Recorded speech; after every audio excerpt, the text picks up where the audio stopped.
에스라 8장 1절에서 36절까지의 말씀 저하고 교독하겠습니다. 아닥사스다 왕이 위에 있을 때 나와 함께 바벨론에서 올라온 족장들과 그들의 보게가 이러하니라.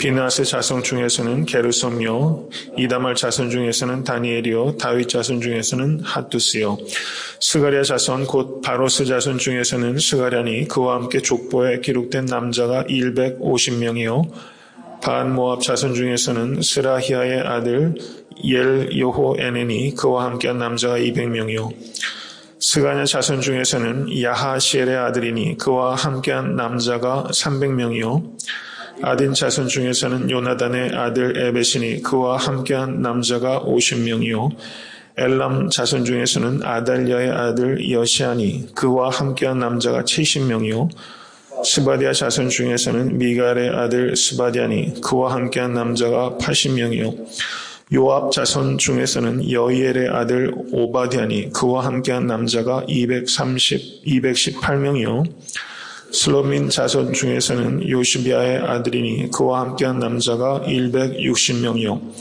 베베 자손 중에서는 베베의 아들 스가랴니 그와 함께한 남자가 28명이요, 아스갓 자손 중에서는 하가단의 아들 요하나니니 그와 함께한 남자가 110명이요, 아도니감 자손 중에 나중된 자의 이름은 엘리 벨렛과 여우엘과 스마야니 그와 함께한 남자가 60명이요, 비그의 자손 중에서는 우대와 사부시니 그와 함께한 남자가 70명이었더라. 내가 무리를 아하와로 흐르는 강가에 모으고 거기서 3일 동안 장막에 이화하며 백성과 제사장들을 살핀즉 그 중에 레위 자손이 하나도 없는지라. 이에 모든 족장 곧 엘리에셀과 아리엘과 스마야와 엘라단과 야립과 엘라단과 나단과 스가랴와 무슬람을 부르고 또 명철한 사람 유야립과 엘라단을 불러 가시비아 지방으로 보내어 그곳 족장 이또에게 나아가게 하고 이또와 그 형제 곧 가시비아 지방에 거한 느디님 사람들에게 할 말을 일러주고 우리 하나님의 전을 위하여 수종들 자를 데리고 오라 하였더니 우리 하나님의 선한 손에 도우심을 입고 저희가 이스라엘 자손 레위의 아들 말리의 자손 중에서 한 명철한 사람을 데려오고 또 세레비아와 그 아들들과 형제 18명과 하사비아와 무라리 자손 중 여시아와 그 형제와 저희 아들들 20명을 데려오고 또 느디님 사람 곧 다윗과 방백들이 주어 레위 사람에게 수종 들게 한 그 느디님 사람 중 220명을 데려왔으니 그 이름이 다 기록되었느니라. 때에 내가 아하와 강가에서 금식을 선포하고 우리 하나님 앞에서 스스로 겸비하여 우리와 우리 어린 것과 모든 소유를 위하여 평탄한 길을 그에게 간구하였으니 이는 우리가 전에 왕에게 고하기를 우리 하나님의 손은 자기를 찾는 모든 자에게서 선을 베푸시고 자기를 배반하는 모든 자에게는 권능과 진노를 베푸신다 하였으므로 길에서 적군을 막고 우리를 도울 보병과 마병을 왕에게 구하기를 부끄러워하였음이라. 그러므로 우리가 이를 위하여 금식하며 우리 하나님께 간구하였더니 그 응답하심을 입었느니라. 그때 내가 제사장의 두목 중 12인 곧 세레바와 하사비아와 그 형제 10인을 따로 세우고 저희에게 왕과 모사들과 방백들과 또 그곳에 있는 이스라엘 무리가 우리 하나님의 전을 위하여 드린 은과 금과 기명들을 달아서 주었으니 내가 달아서 저희 손에 준 것은 은이 650달란트요 은기명이 100달란트요 금이 100달란트며 또 금잔이 20개라 중수는 1000다락이요 또 아름답고 빛나 금같이 보배로운 놋그릇이 2개라. 내가 저희에게 이르되 너희는 여호와께 거룩한 자요 이 계명들도 거룩하고 금과 금은 너희 열주 하나님 여호와께 즐거이 드린 예물이니 너희는 예루살렘 여호와의 전 골방에 이르러 제사장의 주목 두목들과 레위 사람의 두목들과 이스라엘 족장 앞에서 이 계명을 달기까지 삼가 지키라. 이에 제사장들과 레위 사람들이 은과 금과 계명을 예루살렘 우리 하나님의 전으로 가져가려 하여 그 중수대로 받으니라. 정월 12일에 우리가 아하와 강을 떠나 예루살렘으로 갈새 우리 하나님의 손이 우리를 도우사 대적과 길에 매복한 자의 손에서 건지신지라. 이에 예루살렘에 이르러 거기서 3일을 유하고 제4일에 우리 하나님의 전에서 은과 금과 기명을 달아서 제사장 우리아의 아들 무레못의 손에 붙이니 비느하스의 아들 엘르아살과 레위 사람 예수아의 아들 요사밧과 빈누이의 아들 노아디아가 함께 있어 모든 것을 다 계수하고 달아보고 그 중수를 당장의 책에 기록하였느니라. 사로잡혔던 자의 자손 곧 이방에서 돌아온 자들이 이스라엘 하나님께 번제를 드렸는데 이스라엘 전체를 위한 수송아지가 12이요 또 수양이 96이요 어린 양이 77이요 또 속죄제의 수염소가 12이니 모두 여호와께 드린 번제물이라. 우리가 또 왕의 조서를 왕의 관원과 강고편 총독들에게 붙임에 저희가 백성과 하나님의 전을 도왔느니라. 아멘. 네, 하나님의 말씀입니다. 네, 오늘 본문 말씀 에스라 8장을 보시면 에스라와 함께 예루살렘에 귀하는 사람들의 계보가 기록되어 있고 예루살렘으로의 그 길고 위험한 여정을 안전하게 지켜달라는 그런 기도가 거기 있습니다. 그리고 안전한 여행이 이루어졌고 그리고 예루살렘에 도착해서 하나님께 감사 예배를 드리는 이 일련의 모든 과정들이 기록되어 있는 본문이라고 할 수 있습니다. 8장에서 이 에스라가 강조하고 있는 가장 중요한 핵심은 여러분 리더가 얼마나 중요합니까? 이 길고 위험한 여행이죠. 리더십이 정말 중요하죠. 그런데 그 모든 일들을 이루시는 이는 누구입니까? 하나님의 손이라는 거예요. 그것을 이 에스라 자신이 고백하고 있다는 것입니다. 하나님의 손에 대한 언급이 18절에 기록되어 있습니다. 우리 하나님의 선한 손의 도우심을 입고 저희가 이스라엘의 손자 레위의 아들 말리의 자손 중에서 한 명철한 사람을 데려오고 또 세레베와 그 아들들과 형제 18명과 하사랴와 무라리 자손 중 여시아와 그 형제와 저희 아들들 20명을 데려오고 그러니까 지금 38명을 데려왔어요. 여러분 1차 귀환이 이루어지고 2차 귀환까지 시간이 몇 년이라고 말씀드렸으니까 57년 지나갔어요. 여러분 1차 귀환 때 열기가 뜨거웠다면 그때도 가는 사람이 있고 남는 사람이 있는 법이에요. 여러분 사람이 다 똑같지 않습니다. 다 가지도 않고 다 남지도 않아요. 여러분 무슨 일을 하셔도 마찬가지입니다. 그리고 57년이 지났어요. 그리고 2차 귀환을 지금 가는데 2차 귀환을 가자고 사람들에게 이야기를 하지 않습니까? 그런데 그게 사람들한테 별로 매력적이지 않습니다. 여러분 예루살렘에 돌아온 사람들이 바벨론에 남아있는 가족도 있을 것이고 친지도 있고 친구도 있을 거예요. 그러면 여러 서신을 통해서든 사람도 오가면서 왕래했겠지 않겠어요? 예루살렘 가봐야 별거 없다. 그냥 바벨론이 좋다. 이렇게 얘기하는 사람들이 적지 않았을 거예요. 열기가 예전 같지 않은 거예요. 그래서 한 사람도 레위 지파 사람들이 거기에 참여하진 않아요. 거룩한 기물들을 옮겨야 되는데 레위 지파들이 옮겨야 되지 않습니까? 율법에 따라서. 그런데 레위 지파가 참여를 안 해요. 여러분 2차 귀환이 지금 이 에스라를 통해서 왕으로부터 조서까지 받고서 이제 가야 되는데 정작 가야 될 사람들이 없어요. 레위 지파가 나타나지 않은 겁니다. 여러분 문제가 산적하고 있어요. 귀한 일을 할 때 하나님의 일을 할 때도 여러분 하나님이 함께 하신다고 모든 게 일사천리로 되지 않아요. 안 되는 거예요. 그런 방법으로 되는 예가 성경에 몇 번이나 있던가요? 레위 지파조차도 제사장 그룹조차도 움직이지 않아요. 근데 그들을 누가 설득합니까? 오늘 18절 말씀 누가 설득했어요? 우리 하나님의 선한 손의 도우심을 입고서. 여러분 사람을 움직이는 것도 사람이 아니에요. 하나님께서 움직여주시지 않으면 안 움직입니다. 그리고 사람이 움직여서 하는 일은 한계가 있어요. 안 되는 겁니다. 여러분 이해관계를 가지고 움직여지는 사람들 오래 같이 못 가요. 이해관계가 없어지면 그냥 흩어집니다. 하나님이 움직여주시면 움직여지는 거예요. 여러분 제가 일전에 설교 말씀도 드렸지만 돈이 있으면 사람이 뭐예요? 여러분 돈이 있으면 정치가들도 모여들지 않습니까? 근데 돈 없으면 다 떠나요. 철새 정치인들이 얼마나 많습니까? 그런데 정말 돈은 사람을 모으지만 돈이 참된 인재를 모으지 못해요. 참된 인재는 누가 모읍니까? 하나님이 모으시고 참된 인재는 거룩한 비전이 모으는 겁니다. 그렇게 모이는 사람은 소수라도 큰 일을 할 수 있어요. 여러분, 숫자 가지고 세상이 바뀝니까? 절대 바뀌지 않습니다. 그리스도의 제자로 세상이 바뀌어요. 저는 우리 애타한테 섬기는 교회가 그리스도의 제자가 될 수 있기를 바랍니다. 여러분, 이것은 먼 길이고 어려운 길이에요.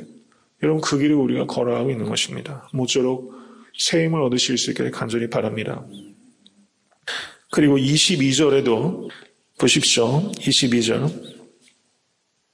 21절부터 23절까지를 한번 같이 읽겠습니다. 때에 내가 아하와 강가에서 그 음식을 선포하고 우리 하나님 앞에서 스스로 겸비하여 우리와 우리 어린 것과 우리 모든 자 소유를 위하여 평탄한 길을 그에게 간구하였으니 이는 우리가 전에 왕에게 고하기를 우리 하나님의 손은 자기를 찾는 모든 자에게 선을 베푸시고 자기를 배반하는 모든 자에게는 권능과 진노를 베푸신다 하였으므로 길에서 적군을 막고 우리를 도울 보병과 마병을 왕에게 구하기를 부끄러워하였습니다.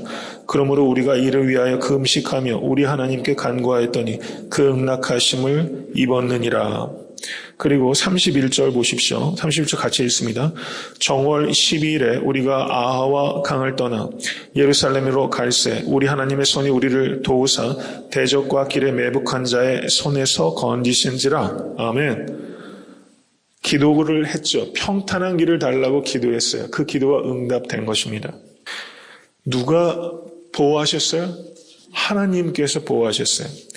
여러분, 여기에서 이 에스라가 저가 하나님께서 에스라를 도우심으로 왕에게 구하는 것은 다 받았다. 7장 6절에 그렇게 했어요. 왕이 뭐를 주겠다고 했어요? 보병과 마병을 주어서 보호하겠다고 이 왕이 얘기한 거예요. 이 에스라 2차 귀환에도 그래도 1차 기회는 약 5만 명 정도 함께 했지만 2차 기회 때도 그래도 기천명 정도가 함께하는 무리입니다. 여러분, 1000명 단위가 넘어가는 무리예요. 거기에 얼마나 지금 여기에서 보물들을 많이 가져가지 않습니까? 여러분, 이게 소문이 안 나겠어요? 여러분, 그 가는 길이 약 900마일입니다. 짧은 길 아니에요. 4개월 동안 걸렸어요. 900마일을 4개월 동안 가는 것을 산술적으로 나눠보면 하루에 대략 9마일에서 10마일 정도를 진행한 겁니다. 여러분, 보물을 지키기 위해서도 기병과 보병이 필요하지만 어린 것들을 지키기 위해서 보병과 기병이 필요하죠.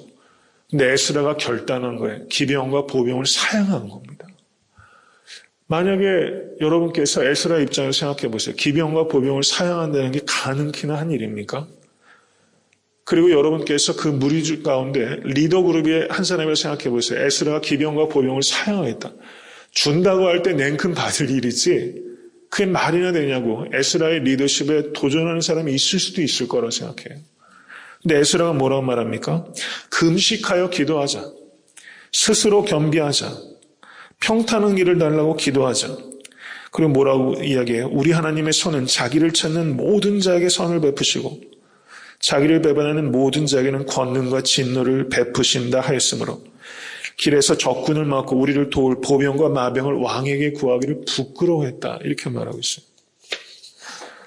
여러분, 다시 한번 이 상황을 우리가 그 안에 있다 한번 생각해 보세요. 에스라처럼 할 수 있겠는가?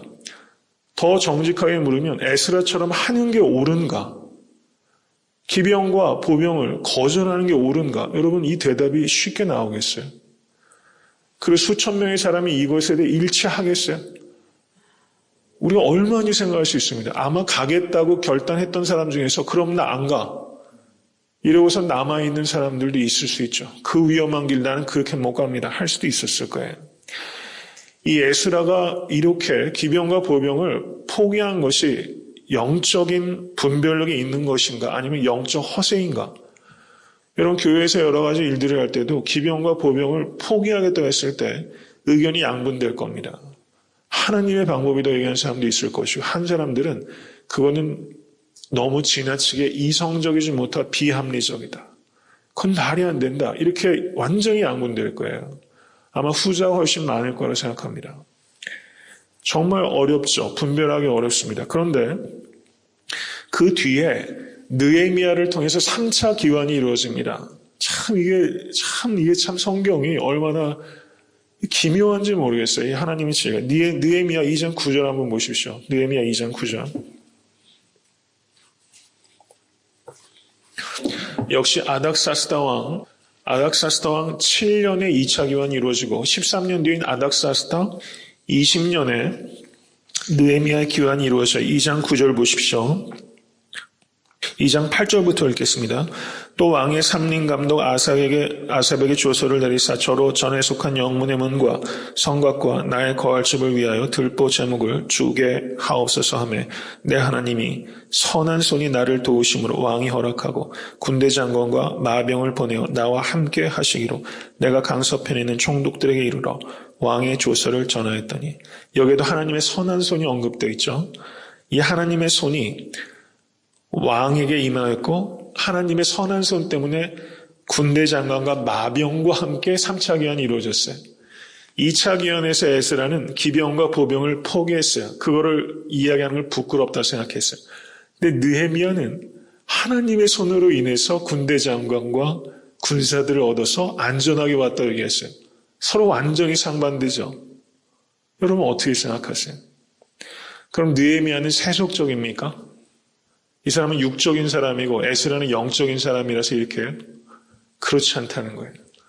하나님의 방법은 우리의 생각과 다르고 하나님의 길은 높고 하나님의 생각은 우리보다 높다는 것을 여기서 보여주는 겁니다. 결론부터 말씀드리면 하나님은 다양한 방식으로 일하신다는 거예요. 하나님은 다양한 방식으로 일한다. 그렇기 때문에 우리는 기도해야 되는 거예요. 하나님 군사와 같이 가기를 원하십니까? 하나님 우리끼리 걸어가기를 기도하고 금식하며 나가기를 원하십니까? 그거를 기도하는 사람만이 이걸 분별할 수 있어요. 답을 먼저 정해서는 안 됩니다. 여러분 저는 우리 교회 영적 리더십이 이런 리더십이 됐으면 좋겠어요.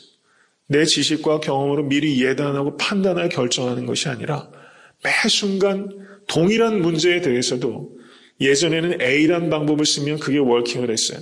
그런데 그 후에 A라는 방법을 또 동원할 때 기도하지 않고 A라는 방법을 그냥 기계적으로 적용하면 망하는 거예요. 그때도 기도해야 됩니다. 하나님 A로 이번에도 이 방법을 해야겠습니까? 기도해야 돼요. 그럼 하나님이 A라고 확신을 주시기도 하고 B로 하라고도 하시기도 하는 겁니다. 여러분 이게 겸손이고 이게 기도라고 생각합니다. 여러분 에스라는 학사요, 느헤미야는 행정가예요. 에스라는 학사요 제사장이에요. 에스라다운 방법을 하나님께서 에스라에겐 이런 방법으로 인도하셨어요. 느헤미야는 행정가예요. 그가 가지고 있는 탤런트와 은사대로 사용하셔서 군사를 통하여 안전하게 이동시키는 방법을 하나님께서 사용하셨어요. 여러분 놀랍지 않습니까? 저는 이런 것들을 발견할 때마다 그냥 소름이 쫙 돋아요. 이 영적 지혜들을 이런 데서 발견하게 되고 여러분 말씀을 통해서 하나하나 깨닫게 되면 여러분 생각이 변하면 삶이 변합니다. 근데 생각은 언제 변합니까? 말씀이 들어갈 때 변하는 거예요. 그리고 감정도 변하고 의지도 변화되는 겁니다. 지정의가 바뀌는 것을 인격적인 변화라고 하는 거예요. 여러분 그 길은 먼 길입니다. 어떤 방법이 우월하다고 성경은 말하고 있지 않다는 겁니다. 그런데 그 뒤에 8장 말씀 보십시오. 32절 보세요. 이에 예루살렘에 이르러 거기서 3일을 유하고 여러분 여기에서 이 표현이 왜 있다고 생각하세요? 실제 예루살렘에 도착해서 3일을 휴식했기 때문에 쓴 거예요. 성경은 역사적 기록입니다. 누군가가 자기적으로 기록했다면 이런 표현들 여기에 늘 이유가 없어요. 실제 상황인 겁니다. 믿으십니까? 그렇기 때문에 이런 디테일이 여기 있는 거예요. 3일을 유했어요. 여러분 보십시오. 휴식이 필요하다는 겁니다. 900마일을 왔어요. 여러분 육체적인 휴식도 필요한 거예요. 그 다음에 감사 예배를 드릴 때 쓰겠어요. 여러분 이게 훨씬 타당한 겁니다. 육체적인 휴식이 필요할 땐 쉴 수 있어야 돼요. 그 다음에 감사 예배를 드렸습니다. 감사 예배를 드리는데 33절과 34절 보십시오. 같이 읽겠습니다. 제사일에 우리 하나님의 전에서 은과 금과 기명을 달아서 제사장 우리아의 아들 무레못의 손에 붙이니 비느하스의 아들 엘르아살과 레위 사람 예수의 아들 요사밧과 빈누이의 아들 노야다가 함께 있어 모든 것을 다 계수하고 달아보고 그 중수를 당장의 책에 기록하였느니라. 이렇게 말하고 있어요.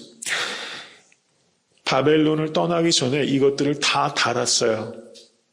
근데 도착해서 그것들을 다 달아서 책에 기록해서 회계장부를 썼다는 거예요. 사람들을 써서.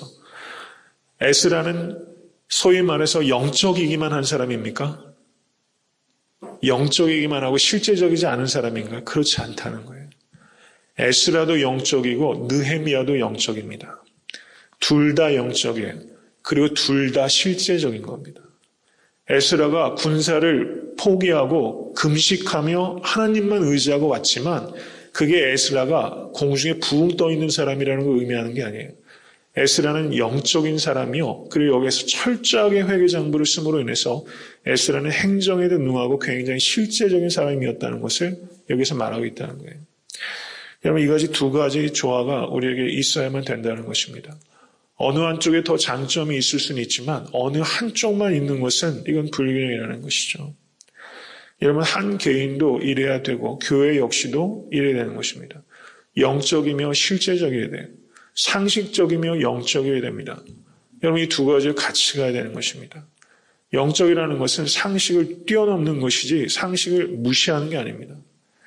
여러분, 모쪼록 이 성경에 나타나는 이 군데군데에 있는 이 보석 같은 진리들을 오늘 하루 깊이 묵상하시고 여러분, 진실로 이와 같이 인생 여정길이 바벨론에서 예루살렘에 돌아오는 길과 같지 않아요? 여러분, 금식하며 기도하지 않으면 걸어가기 어려운 길입니다. 여러분, 금식 기도도 우리가 좀 드릴 수 있게 되기를 바라고 모쪼록 영적이고 상식적인 사람이 되어서 삶의 모든 어려움들을 돌파하고 하나님께 감사 예배 드릴 수 있는 여러분과 제가 될 수 있게 주님의 이름으로 간절히 축원합니다.